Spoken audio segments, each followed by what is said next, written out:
Hey guys, here. Today I got a review of Dennis Eckersley's closing pitcher, relief pitcher card. Same deal, different name. For some reason, they've decided to keep separating them. Anyways, the hits per nine, K per nines. We're gonna go through the stats here before we take a look at his pitches on the field and talk about how he feels out there and what he's done. So, 106 hits per nine, 37 stamina. So he can go a couple innings for you. K per nine, 113. Walks per nine, 107. Clutch 110, home runs per nine 89. That's unfortunate. I like that home run per nine over 95 because I feel like it definitely helps take a lot of the sting out of the bat. So that's a little bit of a disappointment on the card. But control 95. So obviously the high end control, walks per nine, means you should be pretty accurate with them. Like maybe if you can't control the pitcher. Sometimes I have trouble controlling the pitches. These first couple games, I think these first few clips are going to be on Legend. But here are all of his pitches kind of lined up next to each other. The fastball, slider, curve, and sinker, all of them obviously going at their respective speeds. So I think it's good. The old pitching adage is to tunnel your pitches to make them look a lot alike. So like, the up and in fastball along with the curve. Like look at his release point because you can kind of see it. It's coming from, it's definitely a sidewinder angle. It's like we've all faced Chris Sale before, but it's like that from the right side. It's a little funky delivery. So it's coming from like behind the right-handed hitters, which is really nice. Maybe left-handed hitters see it a little bit easier, but throwing mid-90s in on the hands on lefties, with a sinker, slider, curve. So the curve plays a little bit well against lefties. Slider, back foot sliders are really nice. So just make sure not to get, like, I would say, what's the word I'm looking for? Predictable with your pitches. Just don't throw like up and in and low and away, like the fastball slider type of thing. And you should be fine with him. Even if you do make mistakes, you're going to see me make some mistakes. I'm not the perfect, pitcher. You're going to see me make a lot of errors there, leaving that slider way too high. So it's nice to see I missed the zone. He's still got a nice little check swing strike. So it is nice to see a slider and a curveball. They kind of come in the same spot but end up in completely different places, right? Like they'll be pretty similar to each other, but the curveball drops quite a bit more. So it's maybe they'll like shoot their PCI out to cover the slider at the corner when in fact that curveball is gonna be dropping a lot lower. Right there, I missed the pitch and he just takes third on me. So. Not like perfect control. Like, don't get me wrong. Like, even though he's got high control ratings, you're still gonna miss it. Did I notice his control over like other, pitchers? Not that well, right? Like, I've used a lot of pitchers, and I don't think Eckersley really dots it up better than a lot of other ones that I've seen. So the control is great and all, but you still really need to have good user input because even with that, like. You still miss it. So the control is something I kind of like. Eckersley, it's cool, but I think the better part of Eckersley is he makes a little mistake here. Again, this is legend rank, so that's why it's a little hard for him to hit these balls too.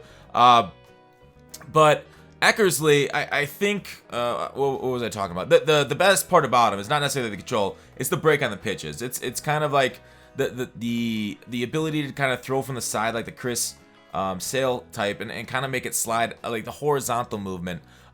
Versus like the vertical. I think horizontal movement in this game from his pitches and just horizontal movement in general from like sliders and fastballs is better than like curveballs. It feels easier to see a curveball out of the hand. And some people it's really easy to like whack. That's why I don't like Blyleven. Like I know a lot of other people like him. But one thing I did notice with Eckersley, I didn't really use his fastball as much. I relied a lot on the high sinker. You know how he had that patch to patch out high sinkers? It didn't really touch him that much in my opinion. But something you definitely want to establish the fastball. Don't just throw nothing but breaking stuff. Obviously, backdoor sliders are always nice. Fastballs off the edge, see if they chase like that. Curveballs to bring it down a little slower and lower.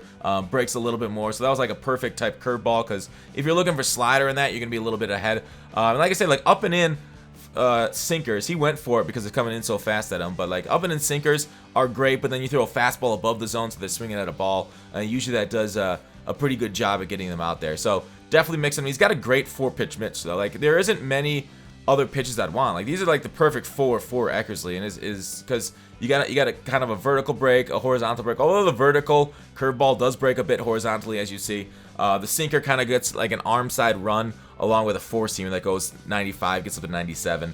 So that's a great eye on his part right there. Up and in sinker, when in doubt, throw it up and in on the sinker. We weren't able to sink it enough though, down into the zone to fighting. So. Overall, Eckersley, I think Eckersley's like he's a good pitcher to bring in after you had someone like Ryan. He smoked that. After you had someone like throwing hard, he's not exactly a flamethrower, but 95 is still a pretty decent amount, especially at Hall of Fame and Legend.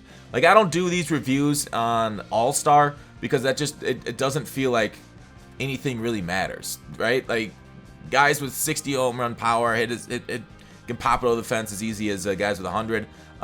Pitchers, like I tore apart, like just in my last BR run, he brought in Wagner in the last inning. I popped 4 off him. In the previous 2 innings against Golds and Bronze, they couldn't do anything against. Well, I could, but I hit him right as fielder. So All-Star, these are not what these reviews are about. This is on Hall of Fame Legend difficulty.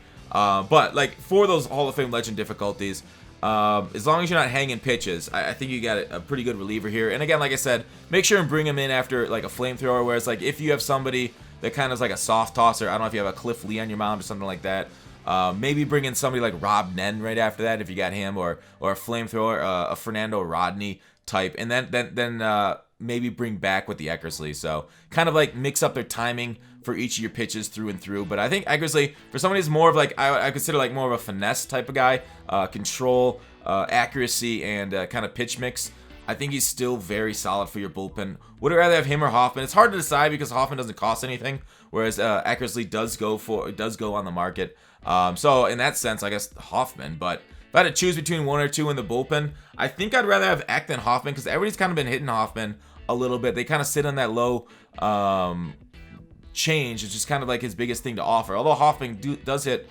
mid-90s, so that's kind of difficult. But do I like the slider sinker combo here at mid-90s or Hoffman's changeup? I don't know. Hoffman's changeup is damn deadly. I don't know if I have a choice between those two, but get Eckersley if you like the way he looked on the mound. Otherwise, I do recommend him. A solid reliever for me, and it has been so far. Thanks for watching Call to Action. I'll see you tomorrow.